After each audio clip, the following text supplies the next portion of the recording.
Welcome to the next project. Today we're going to build a fingerboard radiusing jig or fixture contraption for a router. If you have a fingerboard blank that you want to cut a radius onto and you don't want to use radius beams and sand your life away, you can build one of these. You'll need to make a base with preferably rollers on it like this for your router, and then we will also make a sled like this with an arc on it that's determined by whatever arc you want to cut onto your fingerboard. Then the base with your router will sit on here. You'll be able to roll back and forth as it slides along the length of the fingerboard, and that will cut the arc, the radiused arc on your fingerboard. It's a lot easier than you may think. You can do it. Let's start the next project. Let's take a really quick look at how simple this project is. It's only got a few parts and it's primarily made out of MDF. This is what we'll call the router caddy. We have a trolley that the caddy will ride back and forth on. Have a top rail, which the fingerboard will stick to, and a bottom rail that the trolley will slide lengthwise on.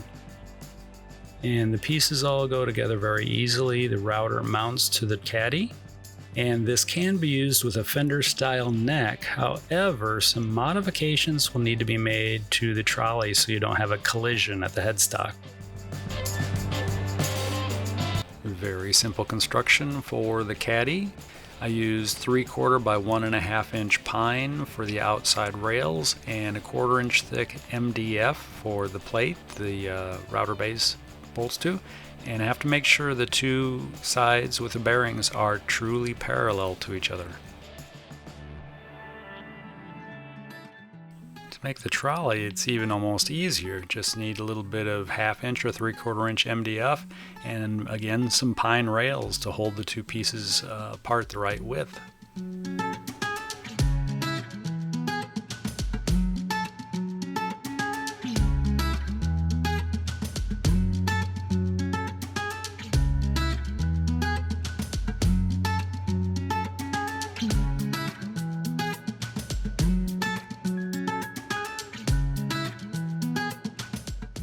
If you happen to download the PDF that I'm going to put a link to, do your best to cut it out as close to the line as you can.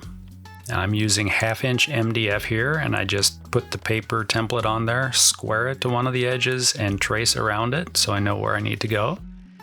I'm just setting up a quick radiusing, I don't know what you call it, arm for my router. And I'm creeping up to the line. I make a pass and I tighten it up and I make another pass.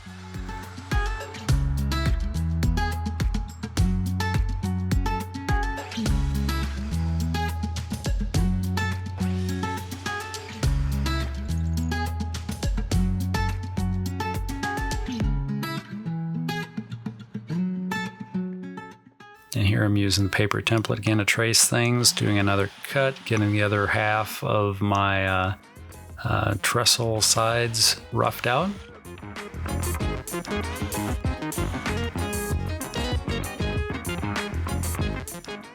Putting a little super glue on the edge to toughen up the MDF, and taping on some scrap material to help me route that shape out nice and crisp. And a piece of wood to use as a straight edge to cut along the bottom.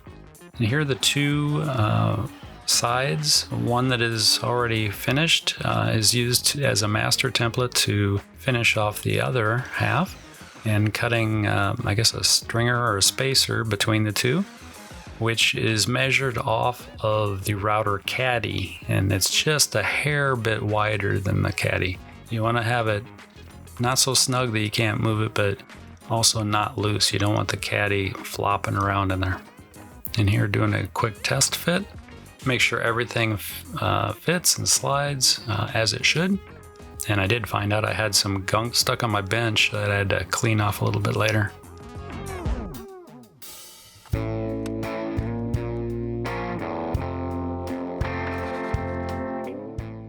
I don't have a very super fancy setup. I use a pretty crappy bench that I've been using for probably 6 years, 5 years, 6 years. And I have to stick a prop under, kind of a kickstand underneath it to get it to be pretty much level all the way along. And then I use some really sticky double-sided tape, and I stick my bottom rail to my bench using a straight edge to make sure that my rails are nice and true. I then double-side tape the fingerboard to the top rail, set the depth of the cut, taking off just a little bit at a time with the router. No need to bog the router down or gum up the bit. Overall, it cuts very well. I just take thin passes. I can do the rough shape of a fingerboard in rich light in about 5 minutes, which is pretty fast. I think it took me, an hour and a half to try and sand it by hand, and I finally gave up. But this goes pretty fast. There is still some final sanding to be done. You need to get any little router swirl marks out, or just the slight ridges from the router passes. It's not a one-stop solution. There is a little extra work to be done. But it will get you very close in a short amount of time.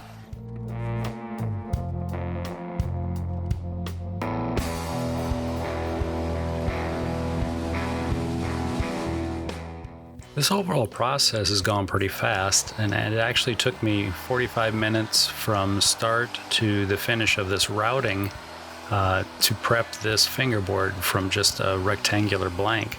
But that included getting out the table saw, taping on the fret slotting template, cutting the fret slots, putting the table saw and everything away, getting this beam stuck to my table, getting my table level, getting the fingerboard taped on, getting the router set up, cutting the radius, and peeling the fingerboard off and getting everything cleaned up, and again having the fingerboard ready for final sanding.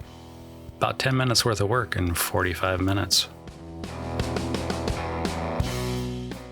We are at the end of this video, and overall I've moved really fast, and I hope you've been able to keep up with me.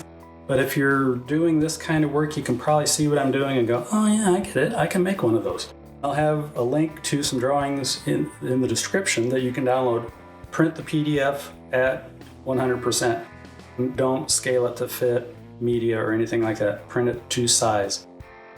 But the trick here is, this one is a 12-inch radius cut. The outer rail is 13 inches. 1 inch difference. This other one is a 14-inch radius cut. So it's a 15-inch outer radius that the router trolley rolls on. 1 inch difference. If you wanted to make a 7.5 or 7.25 cut, you would add 1 inch to whatever the radius is that you want. That would be the cut. I'll have a few options in that PDF, so hopefully you can print it out, look at it, and come up with whatever you need. I would suggest, if you want to do something like this, make radiuses that will match any sanding blocks you already have. That way, when you're done radiusing with the router, your fingerboard, you can run a sanding block over it and take off any little router swirl marks or fuzzies or whatever might happen. If you have any questions, leave them in the comment section. I'll get back to you, or maybe somebody else will get back to you too. Give a thumbs up, like, ring the bell, throw a flag, I don't know, subscribe. Leave comments. Take care of yourself and those around you, and I'll see you in the next video. Take care.